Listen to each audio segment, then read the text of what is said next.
Hello दोस्तों, यदि आपको नींद ना आने का प्रॉब्लम है तो अक्सर आप रूम में जिसके साथ सोते हैं, जो आपका पार्टनर है, चाहे वो आपका स्पाउस हो या कोई रिलेटिव हो जिसके साथ कमरा आप शेयर करते हैं, उसका क्या रोल होता है नींद ना आने की प्रॉब्लम्स में और क्या कारणों से ये पार्टनर का प्रेजेंस या उससे रिलेटेड स्पेसिफिक इश्यूज आपकी नींद ना आने का कारण बन सकते हैं।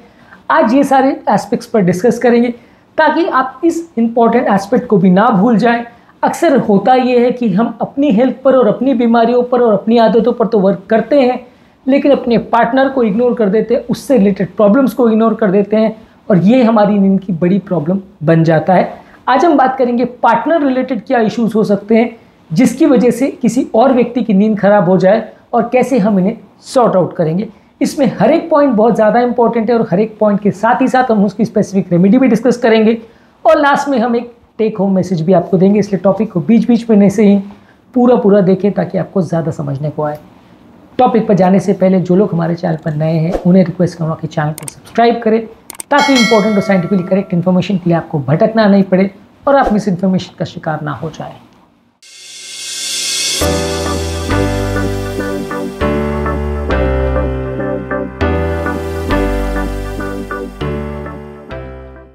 ऑब्वियसली इसमें सबसे इम्पॉर्टेंट रीज़न तो ये होता है कि यदि आपका पार्टनर बहुत ज़्यादा खर्राटे लेता है या स्नोरिंग करता है तो ये एक इम्पॉर्टेंट कारण होता है जिसकी वजह से दूसरे व्यक्ति की नींद डिस्टर्ब हो सकती है। ऑब्वियसली पार्टनर अगर ज़ोर ज़ोर से खर्राटे लेता है तो आपकी नींद डिस्टर्ब तो होगी, ये एक काफ़ी ऑब्वियस इशू है। पार्टनर की नींद को सॉर्ट आउट करने के लिए या उसके स्नोरिंग को सॉर्ट आउट करने के लिए आप उसको डॉक्टर को दिखाइए। स्लीप एपनिया और स्नोरिंग संबंधित बहुत सारे इंपॉर्टेंट ट्रीटमेंट्स होते हैं जिसको आप कर सकते हैं। नेज़ल स्ट्रिप्स आते हैं, नेज़ल पिलोज आते हैं, स्नोरिंग के हिसाब से स्लीप एपनिया पिलोज आते हैं। ये सारी चीज़ें से आप अपने पार्टनर को गिफ्ट कर सकते हैं या उनको दे सकते हैं, उनके लिए मंगवा सकते हैं, जिससे कि आपका नींद का प्रॉब्लम सॉर्ट आउट हो जाए और उनको कंपैरेटिवली स्नोरिंग की प्रॉब्लम मत मिले। स्नोरिंग की प्रॉब्लम बहुत छोटी समस्या नहीं है, स्लीप एपनिया से रिलेटेड हो सकती है जिसमें व्यक्ति की जान का भी खतरा हो सकता है, इसलिए इस माइनर प्रॉब्लम मान के इग्नोर ना करें। और यदि आपके पार्टनर को खर्राटे लेने की आदत है और बहुत ज़्यादा ज़ोर से बहुत ज़्यादा बार खर्राटे लेने की आदत है और खासकर अगर उसकी नींद भी बार बार खुलती है तो यह आपके लिए एक डिस्टर्बेंस का कारण बन सकता है। इसे सॉर्ट आउट करना ज़रूरी है। ये एक इम्पॉर्टेंट कारण होता है जिसकी वजह से एक व्यक्ति को आते हैं खर्राटे, जिसकी वजह से उसकी नींद खराब होती है और उसको आने वाले खर्राटों से दूसरे व्यक्ति की नींद खराब होती है। ये एक इम्पॉर्टेंट पार्टनर रिलेटेड इशू है। अगला इम्पॉर्टेंट इशू है रेस्टलेस लेग्स मूवमेंट या रेस्टलेस मूवमेंट्स, जो कि आपका पार्टनर कई बार करता है। कई लोग की ऐसी आदत होती है कि सोने के बाद, हालांकि वो वॉलंटरीली या जानबूझ के नहीं कर रहे होते, लेकिन उनको होश ही नहीं रहता, वो बिस्तर में अलग अलग बार करवटें बदलते हैं, बार बार वो अपने हाथ पाँव को मूवमेंट करते हैं, जिसकी वजह से दूसरे आदमी को कभी चोट लग जाती है, दूसरे आदमी को टच हो जाता है या दूसरे आदमी का स्लीप डिस्टर्ब हो जाती है। ये काफ़ी कॉमन है और अलग अलग एज के ग्रुप के लोग को हो सकता है, बच्चों को भी हो सकता है, बड़ों को भी हो सकता है, हर एक की आदतें इस तरह की हो सकती है। इसको मिनिमाइज़ करना थोड़ा सा मुश्किल है। ऑब्वियसली सामने वाले को जब होश ही नहीं है कि वो रेस्टलेस कब हो रहा है और किस कारण से हो रहा है, तो आप उसको थोड़ा सा मैनेज करना मुश्किल है। आप कुछ ऐसा कर सकते हो कि उसके लिए एक सेपरेट ब्लैंकेट ले लीजिए, थोड़ा सा फर्म ब्लैंकेट ले लीजिए कि वो इतना लिम्ब मूवमेंट ना कर पाए। उसको रिलैक्सेशन टेक्निक्स वगैरह करवा सकते हैं ताकि दोनों पार्टनर्स की नींद कॉम्प्रोमाइज़ ना हो। और आप दोनों के ब्लैंकेट्स को सेपरेट आउट करना भी एक अच्छा सोल्यूशन है, जिससे भी आपके कई बार स्लीप रिलेटेड प्रॉब्लम हो सकती है। बहुत ही ज़्यादा प्रॉब्लम आ रही है तो फिर आपको बेड्स ही सेपरेट करने पड़ेंगे। भले आप सेम रूम में भी सो रहे हैं लेकिन दो अलग अलग सेपरेट बेड्स कर लेंगे तो आपको प्रॉब्लम नहीं आएगी। तो ये भी एक इंपॉर्टेंट इशू होता है जिसमें पार्टनर की करे जाने वाले मूवमेंट्स की वजह से दूसरे पार्टनर की नींद कॉम्प्रोमाइज़ होती है। अगला इंपॉर्टेंट प्रॉब्लम है यदि पार्टनर का स्लीप शेड्यूल चेंज है तो आपको दिक्कत आती है।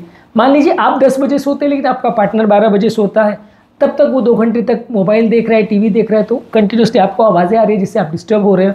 मान लीजिए आप सुबह 5 बजे उठते हो, वो 7 बजे उठता है, या आप 7 बजे उठते हो, वो 5 बजे उठता है, तो इस वजह से उसके बजने वाले अलार्म की वजह से आपको डिस्टर्बेंस हो सकता है। वो सुबह उठने के बाद मान लीजिए ब्रश कर रहा है या मान लीजिए वो कोई आवाज़ कर रहा है या जिम कर रहा है या ट्रेनिंग के लिए जा रहा है या मोबाइल देख रहा है, उससे भी आपको डिस्टर्बेंस हो सकता है। तो ये सब चीज़ों को आपको उसके साथ डिस्कस करना पड़ेगा।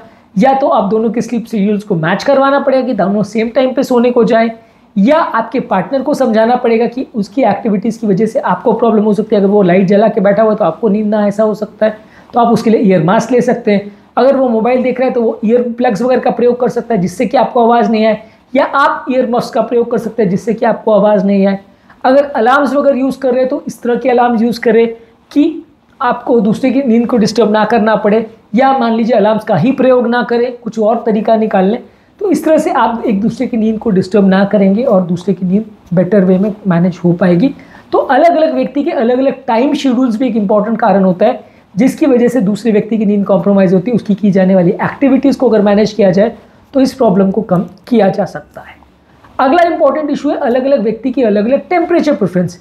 अगर किसी व्यक्ति को बहुत गर्म में सोने की आदत है, दूसरे व्यक्ति को बहुत ठंडे में सोने की आदत है, अलग अलग व्यक्ति टेम्परेचर्स को बार बार चेंज करते हैं या अपने हिसाब से रूम के टेम्परेचर को चेंज करते हैं। कोई पंखा चालू करके सोता है, कोई बंद करके सोता है, कोई एसी चालू करके सोता है, कोई बंद करके सोता है, कोई एसी में अलग अलग टेम्परेचर प्रेफर करता है, कोई 22 डिग्री प्रेफर कर रहा है, दूसरा 25 डिग्री कर रहा है, तीसरा 18 डिग्री कर रहा है।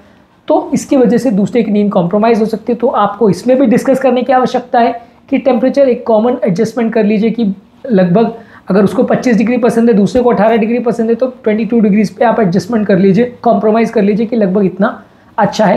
या दोनों व्यक्ति अलग अलग तरह के ब्लैंकेट्स ले सकते हैं कि आपने ज़्यादा मोटा ब्लैंकेट ले लिया, दूसरे आदमी ने ज़्यादा पतला ले लिया, या वाइस वर्सा।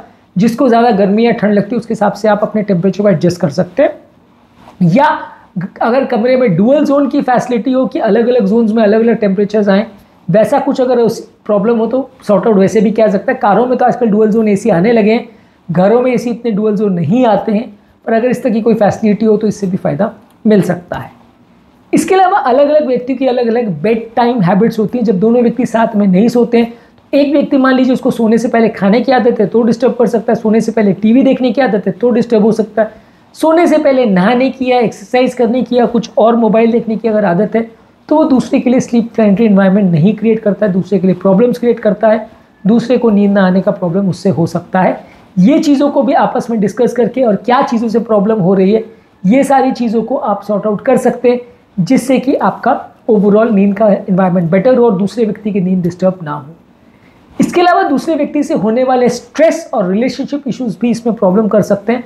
मान लीजिए दूसरे व्यक्ति से आपकी लड़ाई हो गई है, तो आपस में जो आपका रिलेशनशिप में प्रॉब्लम आया है, या बात नहीं कर रहे हो या चिड़चिड़ापन कर रहे हो, इससे भी एक दूसरे की नींद कॉम्प्रोमाइज़ हो सकती है। दूसरे व्यक्ति को आपके बारे में सोच विचार ज़्यादा वो करेगा, उसकी नींद कॉम्प्रोमाइज़ होगी। तो आप अपने रिलेशनशिप्स को बेटर बनाइए, बात करने के टर्म्स को बेटर रखिए, ताकि मेंटल स्ट्रेस बहुत ज़्यादा नहीं हो, टेंशन और एंग्जाइटी बहुत ज़्यादा नहीं हो, और आपको दोनों को नींद डिस्टर्बेंस का प्रॉब्लम ना हो।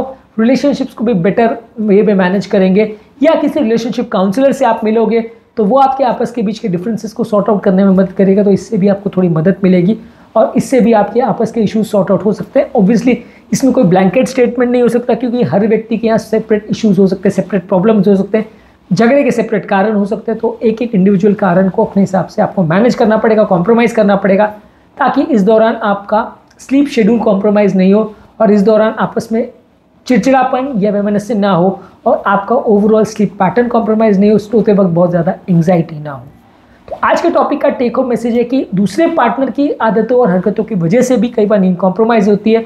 चाहे उसको खराटे लेने की आदत है, चाहे सोते वक्त बहुत ज़्यादा मूवमेंट करने की आदत है, अलग टाइम पर सोने की आदत है, अलार्म्स यूज़ करने की आदत है, मोबाइल फ़ोन यूज़ करने की आदत है, टीवी देखने की आदत है, एक्सरसाइज करने की आदत है, कोई भी अलग अलग तरह के नॉइजेस करने की आदत है। ये सारी चीज़ें दूसरे के स्लीप पैटर्न को डिस्टर्ब कर सकती है। अलग अलग टेम्परेचर का प्रेफरेंस भी लोगों की नींद को डिस्टर्ब कर सकता है। अलग अलग सोने की टाइमिंग और उसके डिस्ट्रैक्शंस और पैटर्न्स भी आपके स्लीप पैटर्न को डिस्टर्ब कर सकते हैं। दूसरे व्यक्ति से खराब रिलेशनशिप या रिलेशनशिप में होने वाले झगड़े कभी कभार ये भी आपके स्लीप पैटर्न को कॉम्प्रोमाइज़ कर सकते हैं। ये सारे ही प्रॉब्लम को इंडिविजुअल वे में डिस्कस करके मैनेज करके सॉर्ट आउट करना पड़ेगा। जैसे जैसे आपस की प्रॉब्लम्स कम होंगी, आपके इश्यूज़ भी कम हो जाएंगे और नींद ना आने का प्रॉब्लम भी कंपैरेटिवली कम हो जाएगा।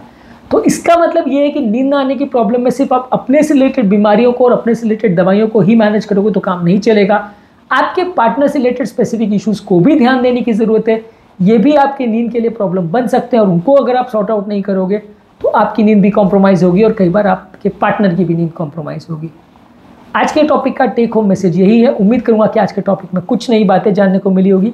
स्लीप संबंधित क्या है आपके लिए बेस्ट फूड, क्या है वर्स्ट फूड, क्या है बेस्ट आदतें, क्या है वर्स्ट आदतें, ये सारी चीज़ें हमने चैनल पर डिस्कस की अलग अलग वीडियोज़ में। इन सभी वीडियोज़ को ज़रूर चेकआउट करें। उम्मीद करूंगा कि आज के टॉपिक में कुछ नया जानने को मिला होगा। जो लोग हमारे चैनल पर नए हैं उन्हें रिक्वेस्ट करूँ कि चैनल को सब्सक्राइब करें, ताकि इंपॉर्टेंट और साइंटिफिकली यूजफुल कंटेंट के लिए आपको भटकना नहीं पड़े और आप मिस इन्फॉर्मेशन का शिकार ना हो जाए। Thank you.